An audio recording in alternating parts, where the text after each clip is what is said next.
我在恐怖游戏里开了家宠物店，一群玩家作死非要闯进来，想杀了我这个 NPC 和小动物们赚取积分。可他们不知道我设了禁制，一旦走出宠物店，小动物们就会现出原形。那只瘦弱的橘猫其实是东北虎，正在呼呼大睡的小金毛是地狱三头犬，角落里缩着的小蛇其实是变异的森林巨蟒，而且它已经饿了很久了。熬夜给动物做手术猝死之后，我来到了恐怖游戏应聘 NPC， 因为过于敬业，没多久就被提拔成小 boss， 拥有了属于自己的副本。我把副本命名为宠物乐园。我这个人不喜欢打打杀杀，所以设置的难度也很低，玩家只要救助动物就能通关。很多玩家都喜欢来我这个副本。闲着没事的时候，我继续干起兽医的老本行。为了宣传新店，我在各个副本四处游走发传单，成功和诡异们混了个脸熟。第一个来到宠物店的是隔壁幸福小区副本的曲奶奶。曲奶奶拄着拐杖走进店里，我立刻起身热情招呼：欢迎光临，您是想要买东西还是看病呀？老板，我家咪咪最近有些不对劲儿，不仅饭量变小了，每天还精神不振，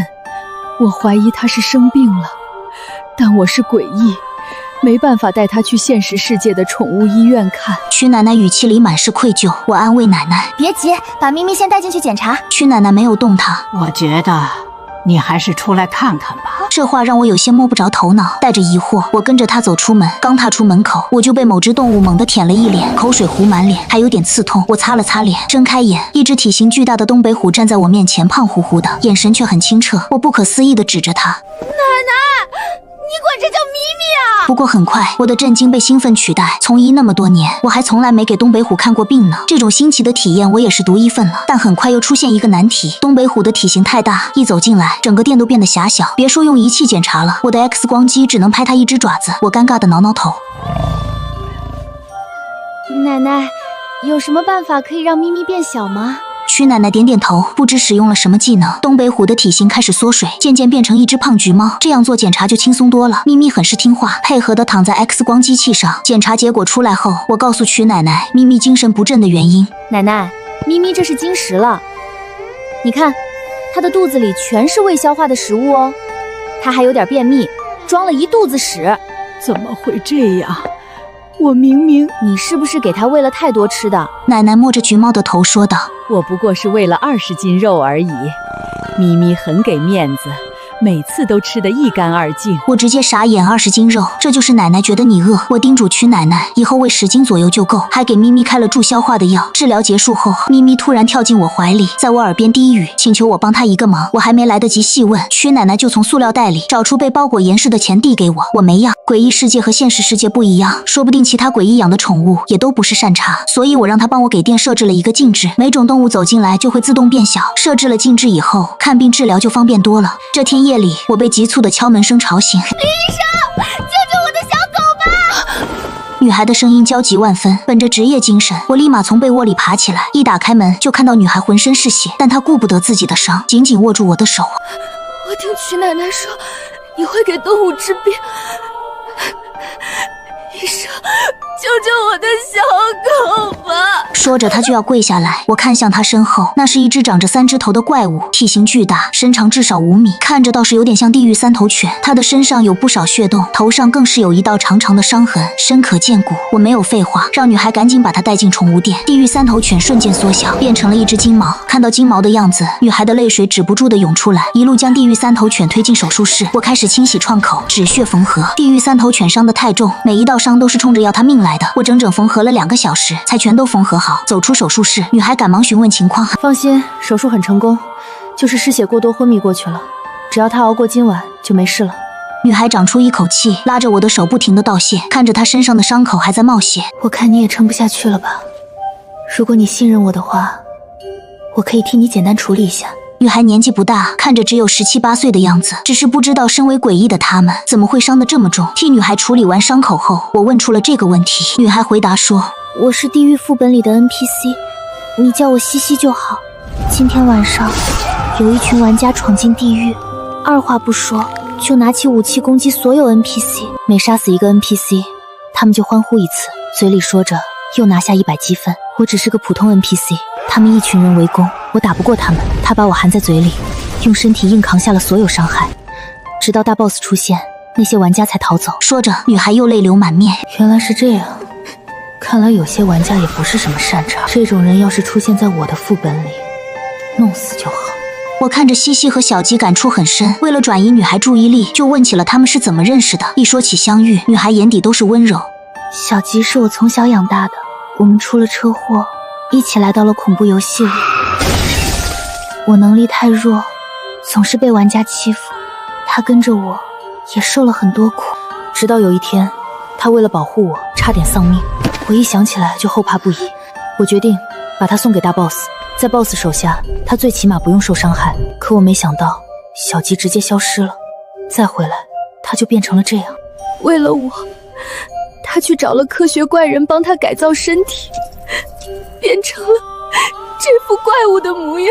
西西，为了保护你，我变成怪物也可以。我一定会成为最强的怪物，以后就没有玩家敢欺负你了。好想哭啊！我拿出纸巾擤了一把鼻涕。你放心，我一定治好小吉。不过这段时间他都得待在宠物店养伤，你可以每天下了班来看他。西西和小吉受到玩家攻击的事情发生后，我一直惴惴不安。我总觉得这些玩家还会卷土重来，所以我趁着发传单的时候，给各个副本的 NPC 提了醒，要是发现不对劲，一定要撒腿就跑。经过我的提醒，好多 NPC 都躲过了玩家的伤害。大家为了感谢我，都来照顾我生意。有宠物的买我能理解，没宠物的你们买猫粮狗粮干什么？结果 NPC 们笑嘻嘻的回应我：拿去喂喂流浪猫流浪狗吗？一边嘴上狡辩着，一边往怀里揣东西，直到拿不下才肯罢休。恐怖游戏又恢复了往日的平静，我的宠物店生意也蒸蒸日上。这天，我正在整理货架上的货物，突然听到外面传来嘶嘶嘶的声音，同时我感觉整个天都黑了下来。难道要下雨了？我走出宠物店一探究竟，下一秒，一只巨大的蛇头出现在眼前，绯红的树瞳朝我看来，散发出阵阵寒意，我差点被吓晕过去。这是哪个大佬的宠物？来了也不打声招呼。巨蟒直接盘旋在我的小店上，感觉它只要稍微一用力，我的店瞬间就能化成废墟。我的小心脏都快要跳出来了，但表面还是假装镇定。您是要买东西还是看病啊？你会治病吗？你要看病就正门进来吧。巨蟒又盘了几圈，从房顶上爬了下来。进店的一瞬间，它等比例缩小，变成了一条漂亮的菜花蛇。不过这菜花蛇怎么胖得像个水桶啊，都炸灵了。菜花蛇进入店后，好奇的左看右看，还爬到小吉的病床前围观了好一会。小吉睡着了，但不知道为什么，总觉得小吉在装睡，而且他还有些瑟瑟发抖。他好像很害怕这条胖乎乎的菜花蛇。你的主人怎么还没来？主人？我堂堂百蛇之王不需要那玩意儿。不需要那玩意，我听得有些懵。小吉低声解释道：名义上，他是蛇岛惊魂副本里的蛇王。我听说他们那儿的蛇都很凶残，你千万不要惹他生气啊。菜花蛇一个眼神瞪过去，小吉赶紧闭眼装睡。原来是野生的蛇。你怎么了？哪里不舒服吗？我嘴巴疼，而且总是头晕，尤其是猛地站起来以后就会眼前一黑。听说你这里什么病都能治，你给本王看看是怎么回事。居然还是一条中异痛蛇。我顺着他的话题问题。蛇王大人，我们先去做个检查吧。来，张嘴。我看看你嘴巴里有没有什么异物。他的嘴巴里部分地方已经溃烂肿胀，看起来像是口炎。我用棉签沾取了一些分泌物，又抽了些血液送到检查室。检验结果出来后，这条蛇王不仅得了细菌性口炎，还血脂很高。按理说得了口炎他会疼得吃不下饭，但他却又胖嘟嘟的还高血脂，这太矛盾了。你嘴巴至少疼了1个多月了，怎么还能吃得下东西？还不是手下人不争气，事事都要我亲自上场，每次都会投放至少100名玩家，只要成功存活10天，他们就能通关。但偏偏这些玩家不选择苟着，反而打起了蛇蛋的主意。听说是有传言，吃掉蛇蛋就能强化身体，获得非人的力量。那些玩家不依不饶地蹲守在蛇窝附近，猎杀母蛇，偷取蛇蛋。而我作为百蛇之王，不得不日日巡逻，发现玩家偷蛇蛋，立马缠绕绞死。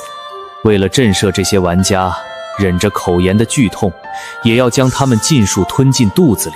直到现在玩家安分了一些，他才抽出时间来看病。看来当首领也很不容易啊。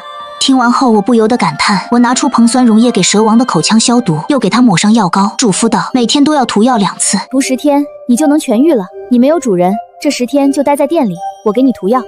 还有这段时间你不能再吃玩家了，你的血脂太高，需要健康饮食减肥。本王自然知道。好，去吧，你的病床在小吉隔壁。听到这话，小吉立马抬起头，哭丧着脸，想拒绝又不敢拒绝。没办法，店里就我一个人，不仅要照顾他们2个，还得看店，实在忙不过来，只能先让小吉害怕几天了。自从蛇王开始减肥，我每天都给他做低脂低卡的减肥餐，严格控制热量的摄入。蛇王每天在我旁边的叫，但我的心已经硬得像石头一样。为了彻底治好蛇王，无视他在我耳边念叨，他不知道从哪看来了一本菜谱，围着我一直念，听得我都口水直流。自从来恐怖游戏上班后，我已经很久没吃过人类的食物了。这天下班，我听到隔壁副本的缝合怪说，恐怖游戏开了一家鸡蛋灌饼店，我立马飞奔到店里，点了一份豪华鸡蛋灌饼，那味道和我在现实世界吃到的一模一样，太香了。从此，我每天下班都要去吃一份鸡蛋灌饼。蛇王大人跟着我，也尝到了这人间美味。期间，咪咪又来找过我一次，他想让我帮忙找一只和他相似的橘猫。虽然不知道他是什么意图，但我还是照做了。也有可能是咪咪想养宠物了呢。依旧清闲的一天，一只十分漂亮的人鱼找上门来，我认得他，他是海妖的诱惑里的 BOSS 木梨。见到我，木梨还没开口，眼泪就先落了下来。医生，我好像得了绝症，活不久了。我去人类的医院，他们说我是人鱼，不接受我，让我去找兽医。我想了想，医院确实也没说错，人鱼和人类还是有很大区别的。我轻轻拍拍木梨的后背，安抚他。我就是兽医，你可以跟我说说具体怎么了？木梨哭唧唧的，我最近总是燥热难耐，心也很低落，就连我的鳞片开始掉了。我查了古书，说我这是得了绝症，马上就要死了。我还没治疗过人鱼，但我觉得应该和鱼类差不多吧。要不我先给你做个检查看看。木梨点点头，变成了一条很漂亮的锦鲤。做完所有检查，我沉默了。指标一切正常不说，它还是条正值青年的鱼，没有得任何疾病。那究竟是为什么会燥热难耐呢？难道是心火太旺？可中医这方面我也不了解。我低头沉思，突然想到一个可能。你该不会是发情了吧？现在是春天，正是动物繁殖的季节。人鱼虽然上半身是人的模样，可归根结底还是动物。木梨思考了一会，问我发情是什么。我好奇地问道：你家大人没教过你人鱼要怎么繁衍吗？听到家人，木梨垂下眼眸，看不清神色。没有家人，我家人都被人类捉走了，再也没有见过他们。我想把自己嘴巴缝上。死嘴，说那么快干什么？我真该死啊！我拉着木梨去问了恐怖游戏里活得最久的那一批 NPC， 最后断定他就是发情了。我神色复杂地看向他。发情的话，我也没办法治。你要不做点别的事，转移一下注意力？木梨呆呆的。可我不知道还能干什么。或者，我可以给你做绝育手术。我生前在宠物医院可是嘎过很多蛋，还有个女孩给我送了面锦旗呢，上面写着拆弹专家。视线下移，我语气里带着掩藏不住的兴奋。虽然你是人鱼，但构造应该和鱼类差不多吧？木梨吓得后退了10步。谢谢林医生，我感觉我的病已经好了，全好了。家里好像突然着火，我先回去了。说完他就落荒而逃。我捂着嘴偷笑，看来还是个小孩子呢。木梨走后，曲奶奶带着咪咪来了店里。林医生，我们幸福小区副本要去团建，咪咪太显眼了，没办法带着一起去，能不能先寄养在你店里啊？我接过咪咪的牵引声。可以啊，曲奶奶，祝你玩得愉快哦。就这样，我店里又多了一个小伙伴。这天，我刚给小吉拆完线，又给蛇王做好减脂餐，就听见店外砰的一声，我的大门直接被炸得粉碎。一群玩家扛着武器，大摇大摆地走进来。就是他到处散播消息，害得咱们一个 NPC 都没有杀死。最近工会里穷成马了，为了一个低级道具都能抢得你死我活。为首的那个刀疤脸一听，不屑地笑了笑。不过是初级副本里的 BOSS 罢了，老子一颗炮弹就能轰得他原地升天。身后的玩家叫嚣着老大威武，但刀疤脸却摇了摇头。这娘们儿害得咱们工会穷了这么久，不能就这么便宜他，一定要让他生不如死，后悔与我们作对。我看他店里这么多动物，要不先从他们开始吧。小李，你去把他绑起来，我要他亲眼看看招惹我们会有什么下场。小李立马拿出道具向我走来，几番交手，我落了下风，一个不注意就被小李的道具捆得严严实实，我竟然挣脱不了这绳索。奇怪，以这群人的实力，绝对不可能分配到初级副本，看来他们用了什么办法骗过了主神空间。为首的刀疤脸拉出凳子坐下，翘着二郎腿发布命令：谁先解决了这些动物，积分就归谁。小李为了邀功，第一个站出来，走到小吉身边。小吉发出低吼，我心下一沉，小吉伤口刚拆线，要是剧烈运动，很有可能再次崩开。小李不屑一笑：哟，一个畜生也敢跟我叫板，老子这就好好教训教训你。他凭空变出一根棒球棍，狠狠朝小吉的头上砸去。小吉灵活躲开，跳到一边。其他玩家见状哈哈大笑起来。小李恼羞成怒，直接使出控制道具将小吉定在原地。接着他拿出刀，在小吉的后腿处狠狠扎了一刀，瞬间鲜血直流。我愤怒到眼眶充血。上次受伤小吉失血过多，这段时间好不容易恢复了一些气血，现在又被这个弄伤。好在小吉很快挣脱道具的束缚，跳到了高处躲起来。有一人绕到咪咪身后，一把抓住他的后脖颈。咪咪体型太小，尽管他疯狂扭动身体挣扎着，却怎么也逃不脱。我气疯了，用尽全身力气想要挣脱绳索。一群孬种，有本事就冲我来！伤害小动物算什么本事？刀疤脸拍了拍我的脸，毫不留情的一把刀扎进我的肚子。接着他脸上露出笑容。我发现了，只要你们不死，一直扎刀子就能一直获得积分。所有人兴奋起来，开始抛出道具想要抓住小吉，而咪咪差点就遭人毒手，还好他反应灵活，抓伤了男人，忍着疼痛。我四处寻找着蛇王的下落，希望他赶紧躲起来，别被这群人找到。突然我看到门口出现一条胖乎乎的菜花蛇，正用最快的速度朝门外爬去。对啊，这群玩家并不知道宠物店被设置了禁制，也不知道只要走出宠物店，他们就会恢复原形。我大喊：咪咪，小吉，别管我，快往门外跑！刀疤脸冷哼一声，想跑没那么容易。可下一秒他傻眼了，菜花蛇此时已经跑出宠物店，失去禁制的他立马身形暴涨，恢复原状，成了森林巨蟒。它缠绕在房屋上，一双树瞳冰冷地盯着地面上的每一个玩家。这场景任谁看了都吓出一身汗，整个屋子都暗了下来。不知是谁先吓到腿软，声音颤抖。这好像是蛇岛惊魂里的蛇王，咱们之前很多队友都被他吃了。你胡说什么？蛇王明明消失很久了，怎么会在这个初级副本出现？我看你是脑子糊涂了。话虽这么说，但我看到刀疤脸明显站不住了，手都有些哆嗦。接着他又狠狠扎了我一刀。是不是你在搞鬼？我没忍住痛地叫出了声。咪咪炸了毛，和小吉一起护在我身前。我尽量让自己的声音平稳。小吉，咪咪，你们快出去，出去就能恢复原形了。可他们依旧挡在我面前，无动于衷。玩家们被蛇王吓到，不敢进行下一步。刀疤脸眼珠子一转，开口：别慌，只要我们不走出这个店，蛇王就拿我们没办法。众玩家反应过来，头说的对，到时候我们直接干掉这个副本的 BOSS 就能通关了。他们想躲在店里，可蛇王没有给他们躲起来的机会。只见他缠绕在房子外面，越缩越紧，房顶开始裂开，不停地掉落着石块碎渣，窗户上的玻璃砰的一声炸开，四处飞溅。我有些心疼，我好不容易建起来的店铺，马上就要变成废墟了。没过几秒，整个店应声而碎，浓尘滚滚中，一头东北虎若隐若现，在他身后还有体型更大的地狱三头犬，每一个头都流着口水，凶狠贪婪地盯着地上的玩家。不等众玩家反应过来，小吉飞奔起来，一口咬住为首的刀疤脸。刀疤脸也反应过来，拿起手里的加特林就往小吉脸上轰，但这点伤害对他来说简直是挠痒痒。他的另一只头夺过刀疤脸，嚼吧嚼吧咽了，眼睁睁看着队伍里实力最强的首领在地狱三头犬面前都没撑过1秒钟，玩家们心态崩了。这不是初级副本吗？怎么会有蛇王这种3S 级诡异和 S 级的地狱三头犬？那东北虎也不是吃素的，我在幸福小区里见过他，一晚上就咬死10几个玩家。我们被骗了，这个副本的大 BOSS 实力绝对超过3S 级了。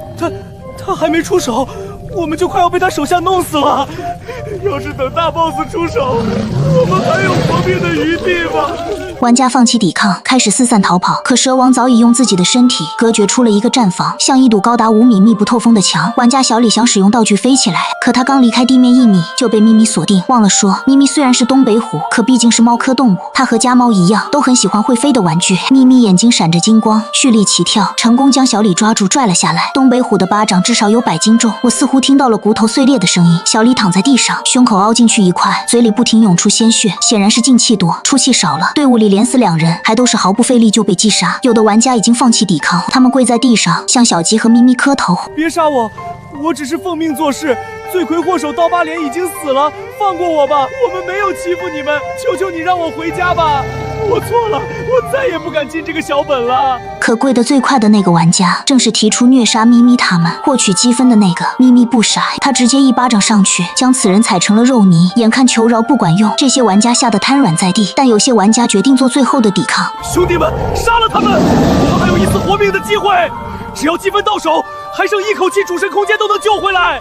蛇王瞥了这人一眼，瞬间咬了上去，毒牙刺进玩家的肚子，不停地注射，直到玩家整个人都变得青紫。蛇王仰起头，将这人吞下。我赶紧爬上蛇王的头，使劲拍打他。你有高血渣，再饿也不能吃人，而且这人身上指不定有多少细菌，你的口炎还想不想痊愈了？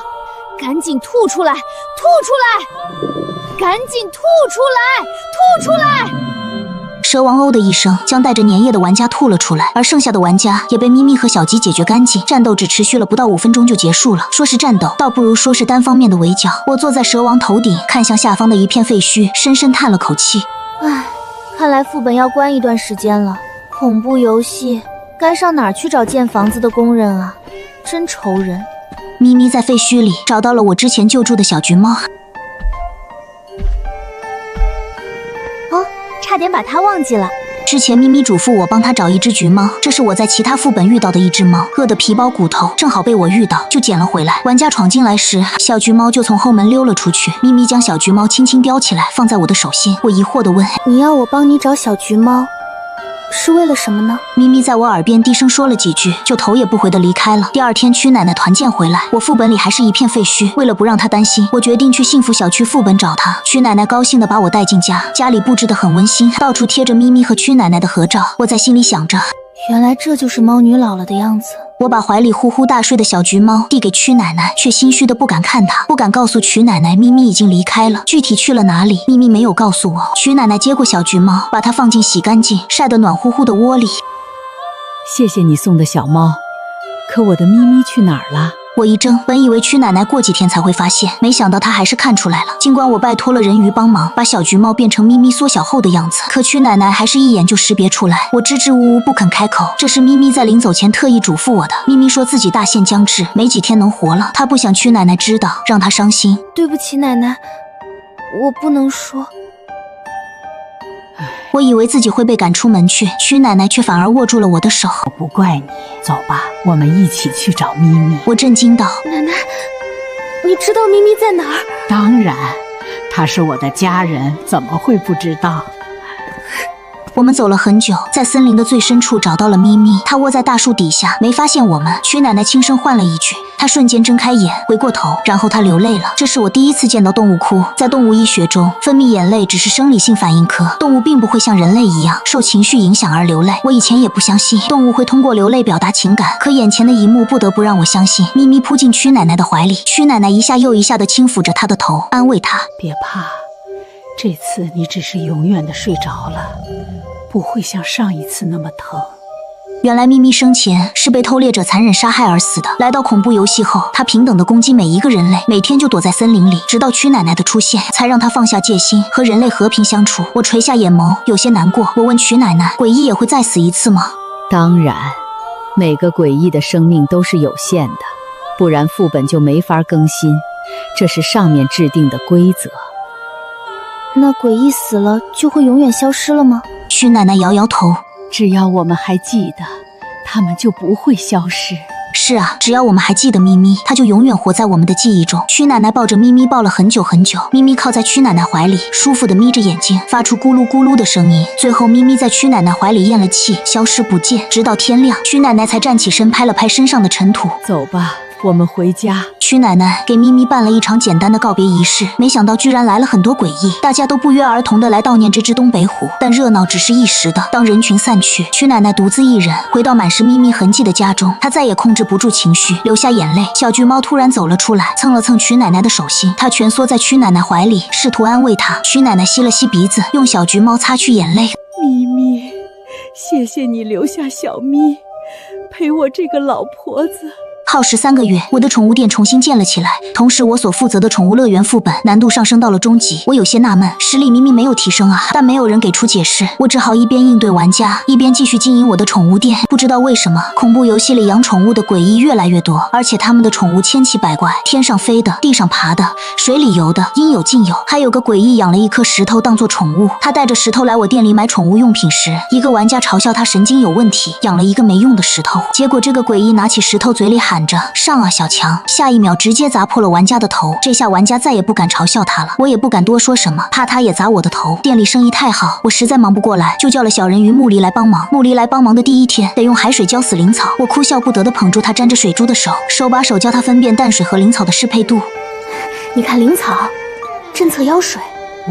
它天生自带温润海妖灵气，最善安抚水生小宠，也能把店里的杂物打理得井井有条，帮我分担了大半压力。我依旧守着兽医的本行，整日围着古兔灵猫、只鹦鹉这些特殊小宠打转。日子久了，我俩渐渐形成了默契。我负责诊疗看病，他负责照料水生小宠，打理后勤杂事。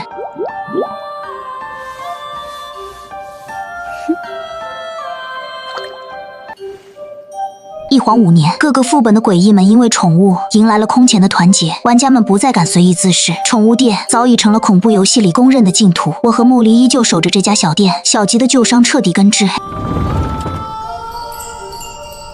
当年为护主满身伤痕，被迫厮杀的地狱3头犬，也不用替主人扛下伤害，只安安稳稳守在主人身边。蛇王则彻底挣脱了百蛇之王的宿命枷锁，再也没回过厮杀不休的蛇岛副本。减脂痊愈后，放下了王位与争斗，把宠物店当成了真正的家。他依旧改不了傲娇性子，每日踩着点等我投喂低脂鱼干，吃完便盘踞在门口晒太阳。有小怪妄图滋事，他只需淡淡吐信威压，便足以劝退。他成了这家小店的镇店神兽。我和木离站在店门口，望着慵懒的蛇王，他下意识往我身边靠了靠，距离近的能感受到彼此的温度。往后的每一个日夜，我们都会守着这家小店，守着身边的生灵，在满是黑暗的恐怖游戏里，将这份温暖永远延续下去。傍晚，我躺在摇椅上，看着血红的太阳落下，没想到在恐怖游戏里的日子好像也不错呢。